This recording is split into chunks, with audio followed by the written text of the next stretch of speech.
What is going on, guys? Joey Friends here at Flex Training Systems, and today we're going to do some quick updates over here in Flexland, and then we're going to get into the Pro Series that was just like kind of teased, not really anything for sure, just kind of maybe some things for sure. We don't have too many details on it, but I wanted to talk about it, and I wanted to talk about the ecosystem that USAPL has spent the last couple years kind of cultivating and what I am afraid of.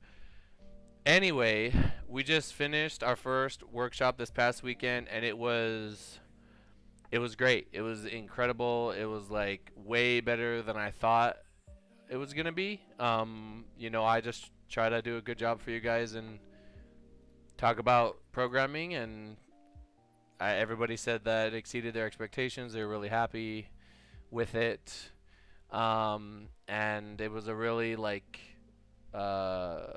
rewarding thing for me to do, and I'm just happy that people were able to take something away from it. I was actually shocked at how like organized everybody was. I was really worried that it was just gonna be a shit show, but it was great. Like everybody got into Discord, everybody was muted and listened, and it was great. So as far as the next one goes, I'm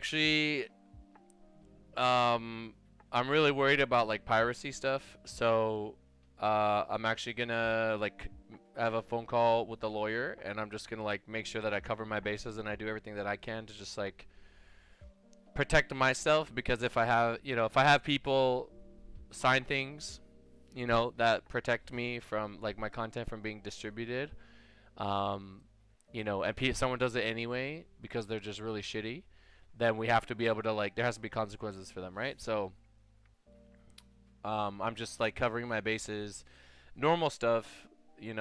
Whenever you do something like that, you need to just like have a way to protect it, because it's not fair to the people that pay to be there. So I'm handling that, and then I'm gonna do the next one, and I'm gonna try to like narrow the topics down to a couple things so I could have like maybe three different versions of the workshop that I do. So that way, you know, people. I mean, eventually we could expand to other topics. Um, but this first one was like I just kind of went over everything, and on the next one I will probably just like laser focus on some of the stuff I didn't talk about in the first one, and then but if you already emailed me because you want to get in, I have that list and I have the order. So when the time comes, I'll simply email you back and say, hey, I got you inquired about the workshop, you're next, do you want it or not? And then this is the time, this is the day, and whatever. We have people waking up at like crazy times because they're from other countries, so that was really cool. That people would wake up to listen to little old me. Anyway, really quickly, I told you guys we were gonna do the Patreon. I'm gonna start out really small. Um, it should be in the bottom of this video. I just want to like understand it and learn how to do it and make sure everything's solid. I actually have it right here, so I'll just show you guys. These are the tiers that I'm gonna do starting out. Really cheap, really easy. You have your $3 here. It just supports the channel. You have your $5 supports the channel. I'll shout you out at the end of the video, and you get the videos early, with no commercials or anything. People in the past have complained that my videos have ads. I mean, I don't know what to tell you. They already like don't pay a lot, and if I take that out, I'm literally just doing nothing. My video won't even get views. So if you don't like them and you wanna pay to not have them, there's an option there. Also supports everything we're doing, and then there's a $10 option if you really want like a lot of stuff. You get a discount code for Flex tier, priority Q&A with shout out recognition.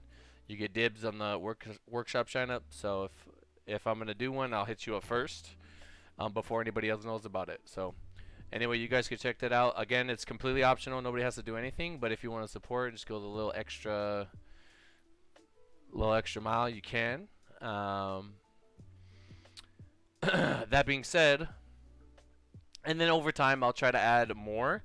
I know you guys showed a lot of interest in some of the other perks that we talked about. I believe it was on stream only. No, it might have been a video. I don't know, but they're more expensive. But there was like a lot more. You know what I mean? So I'm exploring those options. I just want to start out slow and slowly build up and like make sure that I can still handle all my coaching and never falter there.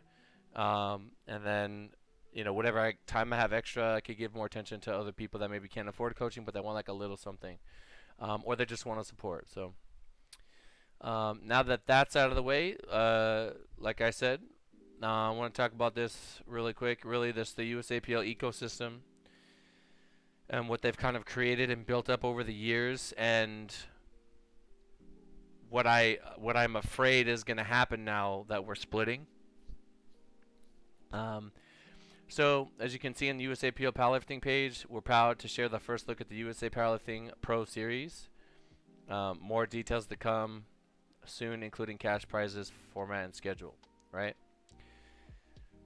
What does that even mean? I don't know. I would imagine they're going to take what the Arnold is and expand on it. I would imagine there's like different tiers of like Arnold level meat throughout the year with like different varying levels of cash prizes, things like that. Like a circuit that you could work through and try to like it maybe tournament style. I have no idea. And then at the very end, there's like a big prize pot. If it's big, like 100K, that could be something, right? That could be something. If it's 50K, that's still something. The thing is, there are lifters. Okay, I don't think you guys understand like the top best lifters in USAPL that have certain sponsors are very heavily like supported, right? So they're gonna need like a lot of reason to not want to do, worlds, right? Sheffield is a big giant reason to do worlds. It's a massive, huge, mega reason. If you quit powerlifting after doing Sheffield, you could probably be cool with that because you've literally gone farther than anyone, than like 99.99999% of lifters are gonna go, right? Granted, it hasn't even happened yet, so maybe people don't know the significance of it until like they actually see it and experience it. I'm telling you guys right now, I've already said this 1,000 times, the FOMO is gonna be unreal, right? The FOMO is gonna be out of this world. So who knows? The Pro Series has an opportunity to really like knock it out of the park, and then hopefully it grows and hopefully it becomes something that's just like really prestigious. I think that's the thing. What USAPL does have going for it is that they're really strict on drug testing and they drug test a lot. That's very important, and I think there's value there. And I believe that will maintain a solid level of integrity within USAPL, right? That what I fear is that a lot of the top lifters in USAPL that are incentivized to lift at the world level will continue to do that, which may draw some people away from. Should I have my caffeine? Which may draw, I am going to, which may draw people away from competing in USAPL, depending on the incentive. If you're a top 5 lifter and you really believe in yourself and you want to make it to Worlds, you might not even care about any of this, right? You might say, you know what? I just want to make it to the highest level that I possibly can, and I don't care about money. Maybe you have money. Maybe you're rich. Maybe you don't care about money and you're just like lifting for prestige and honor. Then maybe you try to go for Worlds. I would really hope that Worlds continues to test and maintain the integrity at the high levels. They have to, right? But getting into the USAPL ecosystem, I was thinking about this yesterday. I was thinking about my man Mikey D, and I was thinking about maybe having to move up to 120s. It's a conversation we've had in the past. And I was thinking about like, oh, will he be going head up with Dennis? And like, he's so close to winning 105s. Like, where should he lift? And I thought about it, and I was like, man, I really like the fact that USAPL has this kind of ecosystem where you have like this bubble of like drug-free lifters that can compete against each other and move up within that ecosystem and like just move up the ranks, and you have like a set, you just like have a set list of rules and you follow those rules. and you can really like move up in that little system and see yourself progress over time and like look back and be like, man, I remember when I couldn't even make prime time. Now I'm like top 3, whatever, da da da. Right? The USAPL does that really really well. They also make it so that young lifters that want to lift like first in teens and then they can develop in teens and build confidence in teen, move up to junior, same thing, and then eventually the open. They're very good at giving them a place to kind of compete against their level and like develop, as opposed to being put against big dogs right away and just being crushed. Um, Obviously, like that lifter could say, you know, like, oh, I'm young, like I don't really care, but mentally, sometimes if you're just thrown in there with everybody else, it might discourage you if you're getting beat by like, you know, beasts, like an open guy that's like super old or whatever, or not super old, but just older and more experienced, right? So USAPL does a really good job of that. They give the lifters like their little system to like work through and get better. And what I'm afraid of is we're gonna have this other federation that we don't know.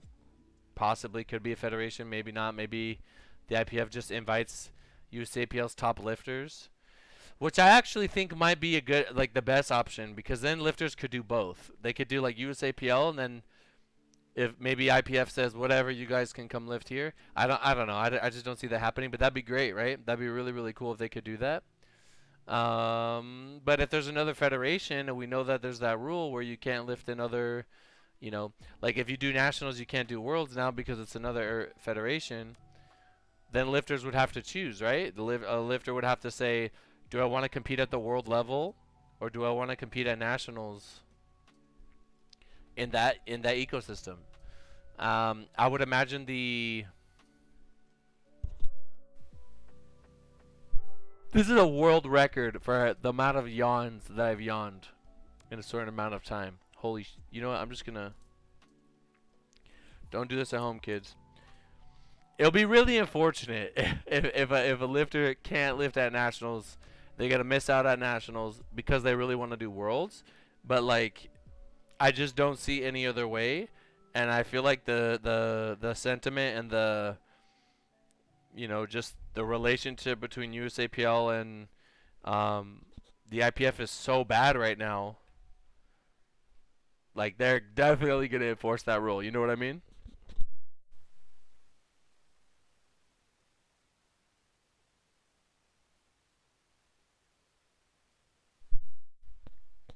Don't do this at home, kids. That ought to do the trick. Thank you for the follow. Natty USPA dude, what up? Speaking of which,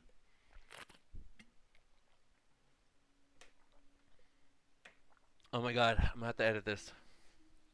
What's gonna happen to USPA now? We're gonna be fragmented, right? Let's pull up the trusty notes here. We're gonna have USAPL Pro stuff. We're gonna have new Fed leads to Worlds Sheffield, right? And then we're gonna have USPA, which I would imagine USPA stands to benefit from all this, right? I mean, why wouldn't they? Drug tested. Because a big reason why people competed in USAPL was because they wanted to get to Worlds. But now, if you take this away, pro stuff might be as far as you go, unless we have like a super exhibition meet at the Arnold. So when a lifter says, where should I lift, USAPL or this?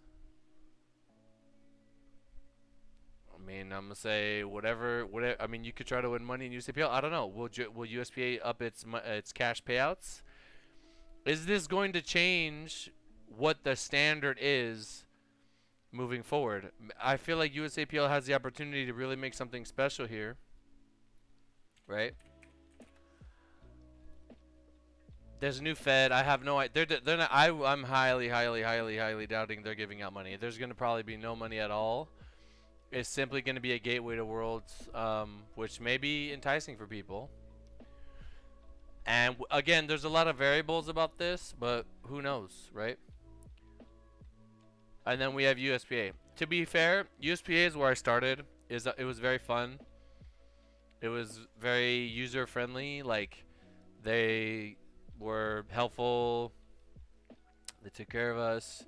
Um, you know, they were like it was a lot less like strict.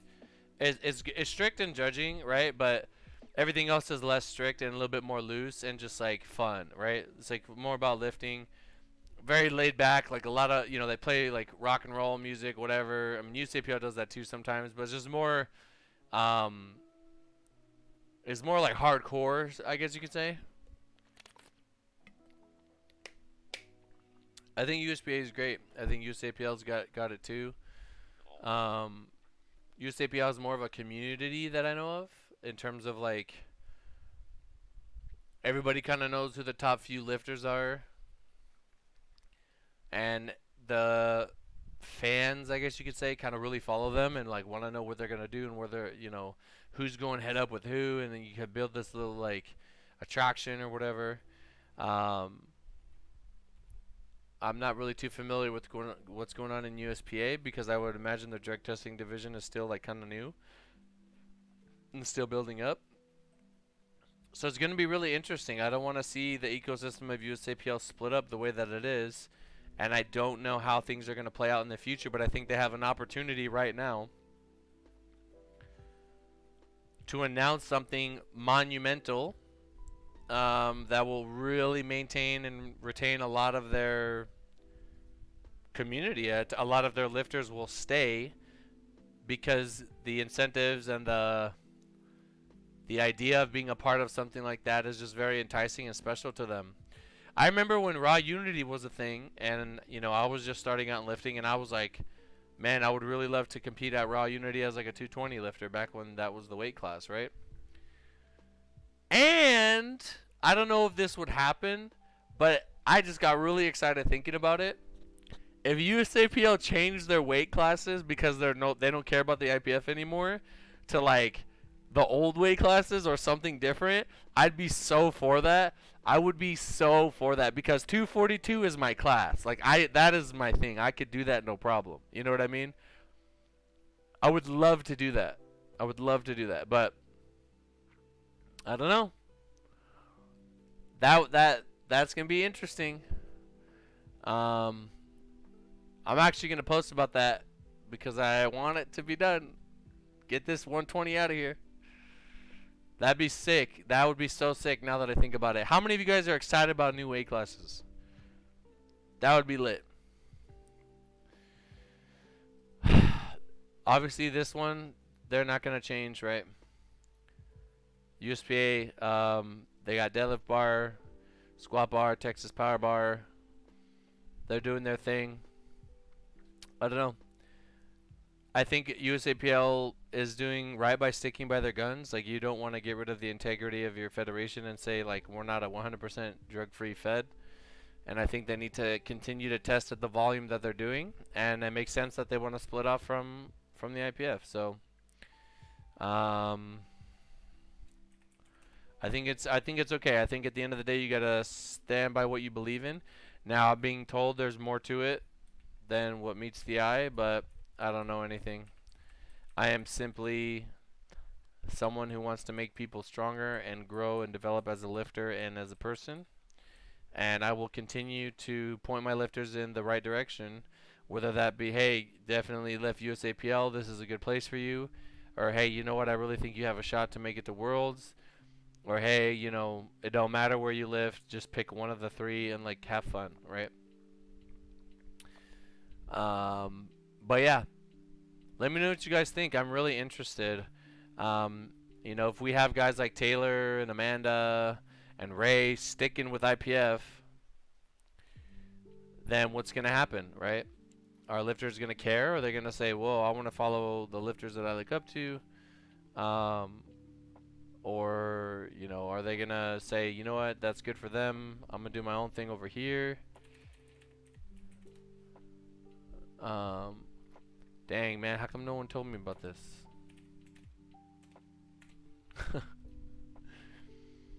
Not that it matters.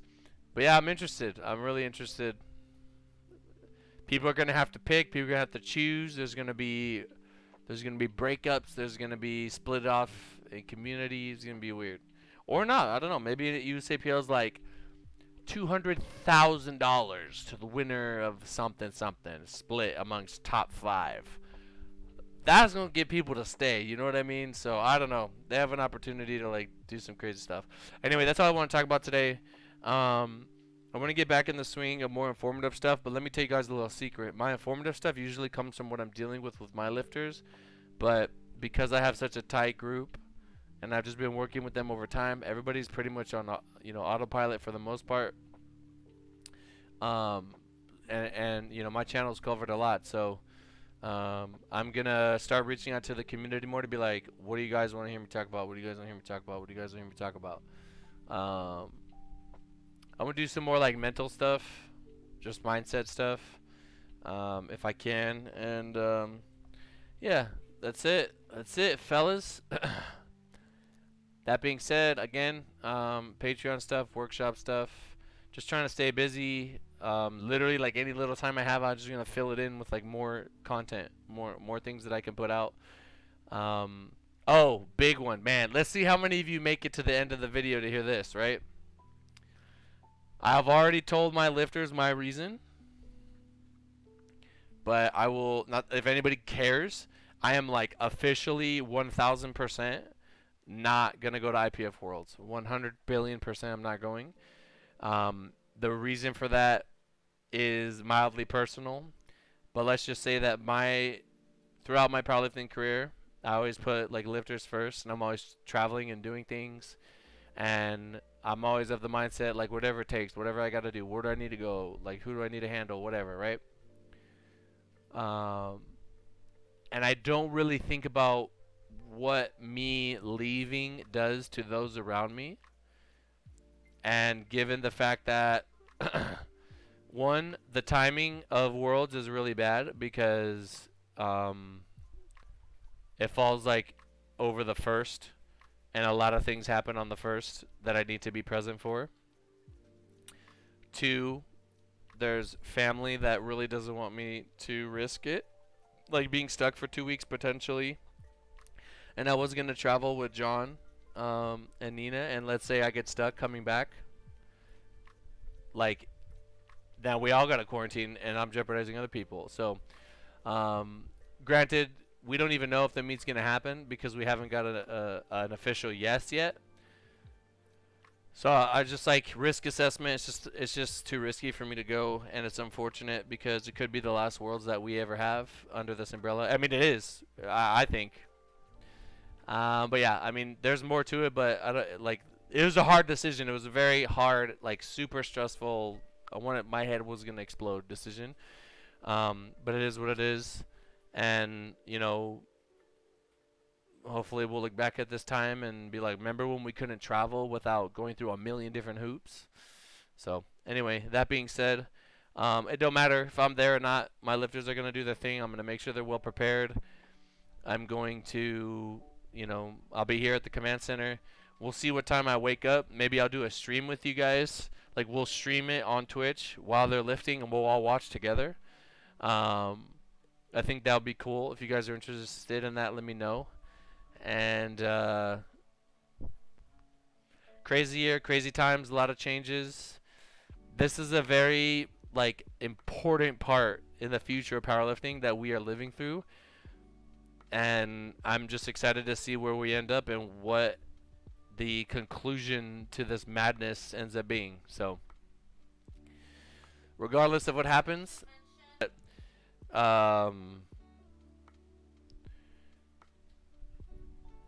I don't even know what I was gonna say. Regardless of what happens, I mean, I'm still gonna be. Flex is still big, and we're coaching a bunch of lifters, and we're building them up for meets that we already have planned, and operations are still gonna happen. How they're gonna happen? We're still planning on the Arnold. We're still planning on all kinds of things. We have a bunch of meets already scheduled for the rest of the year. I'm gonna be traveling, and it'll be good. So we're busy. We're staying busy. We're doing what we gotta do. This won't be at Worlds, which is the big one. So anyway, that being said, thank you guys so much for making it this far. If you have any questions, drop it in the comments down below. Let me get a hashtag. That's right, we're bringing it back. We're bringing it back. Let me get a hashtag money meet. Hashtag money meet in the comments down below, and I'll see you guys in the next one. Peace.